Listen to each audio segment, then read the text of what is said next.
Any Christian can do this because, like we've said before, they see you as like a reactor full of energy, just brimming. This is why they're always trying to lead us into sin. Because I don't know what they do with the power, but I think they do some kind of like dispositional shift where like they kind of like force everyone to be more humble because there's infighting. Think about it. All Satan's kingdom does is greedily fight and try and get more power. Now you could say, the verse that Jesus said is that Satan's kingdom is not divided against itself. The real reason that happens is not Satan and his prowess, it's God's plan. Okay? Everything. And that's why they're so obsessed with yin yang and trying to pretend like they're the ones doing all, when God's brilliance is the one guiding everything.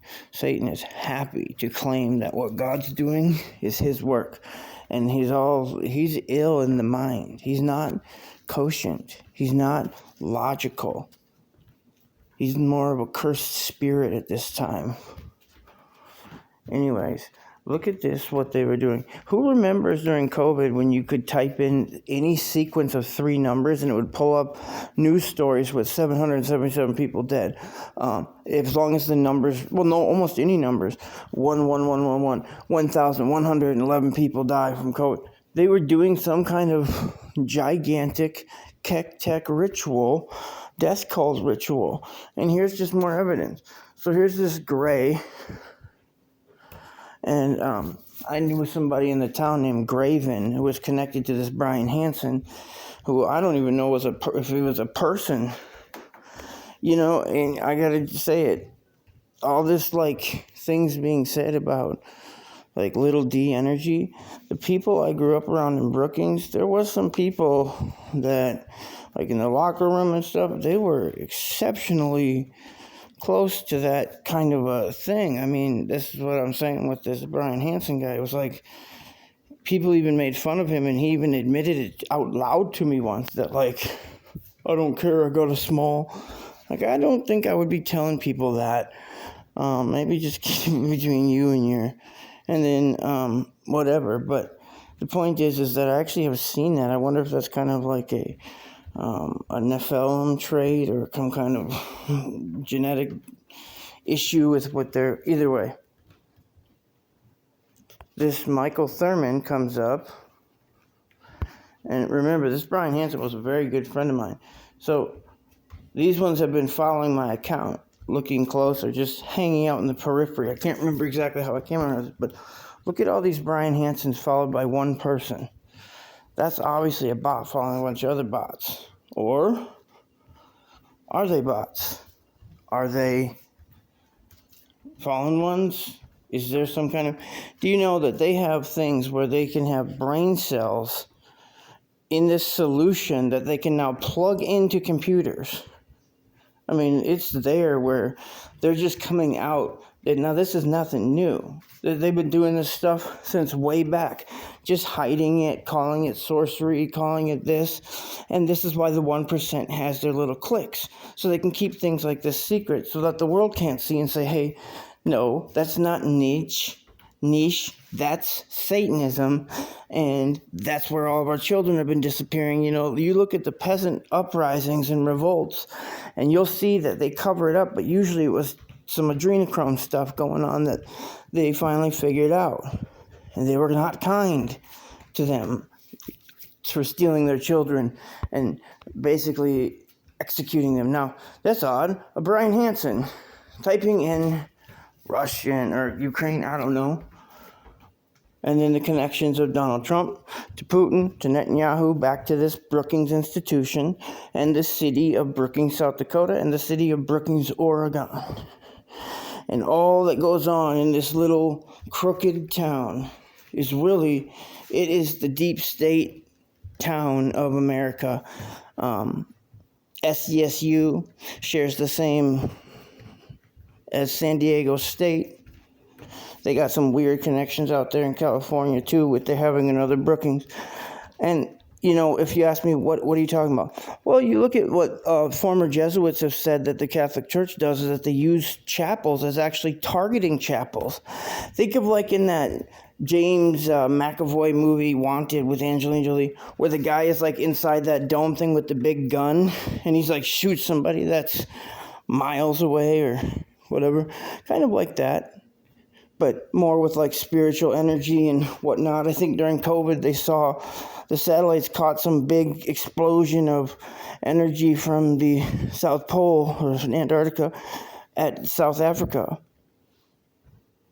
And this kind of thing's going on. I mean, if you look into fallen angel lore, which is the fairies, the Tuatha De Danann, who you can really trace from when Jesus made an example of them, when they had to flee to Greece, basically. And then from there they had to flee. Well, no, they were in Greece, rather. Then they fled from Greece because of what Jesus had done and Christianity spreading, and went to Ireland and created a whole mythos there. It's strange how they almost seem to have to create like a theater ritual, like their things. I've seen other paranormal experiences where the people were like, there'll be like a battle of little like fairies that play out in front of a child's face, and he just watches it, not like in front of their face, but like in their room on the floor. If you research these paranormal encounters, some of them are very obviously some kind of energy extraction. Again, we saw one of a group on a beach, and they needed a lighter, so they saw this group over there sitting by a fire, and they said, okay, we'll go ask them. As soon as the guy got there, it was enveloped in light. And when he came back, he had aged 20 years. He had white hair. He died congruently earlier than he should have, about 20 years prior than he should have, if I remember it right. Or there might have been some kind of, I'm pretty sure that the guy said it, but let's leave that asterisk. I'm pretty sure, but you could probably find the story. It's Beyond Creepy on YouTube. A great documenter of paranormal things, really unbiased as much as you'll get, or like for real stories that are from books that are published and actually. And we cut to the last part of this to address the UFO cult and how there is a paid, active cover-up of that Jesus Christ, his name, what it does to the occasions, what it does to the attacks. They stop immediately. Done. Makes you wonder why former soldiers have told us that they had to sign waivers saying they wouldn't say the name Jesus, even in vain, at certain locations. Sounds like some kind of entity or some kind of succubus incubus paradigm of Shikigami or whatever they are doesn't want to hear about their own destruction. And you see how God has them. They might have strength, but they're very much subject to just one thought that gets planted, and it causes them an existential crisis. Now you say, why? Well, look what they're trying to do to us. That's exactly what they're trying to do to us. So God, in these end times, send it back on them 2 times worse. And I praise him for it. Every time he does. A prayer that you need to get into your cycle of prayers is, first, that God reverse all of Satan's attacks, and that he show you your hidden sins, your hidden faults. Praying those prayers is one of the most effective things I have ever prayed. Those 2 things. Because the reversal, that's kind of why we're here. And you say, where's a precedent for that? Well, to me, I think that when Jacob wrestled with the Lord, wrestling was used for a reason. It's an interesting dichotomy to use. Now, he touched him on this thing, but Jacob wasn't giving up. You know that, and it tells a lot of stories there too about what God's looking for.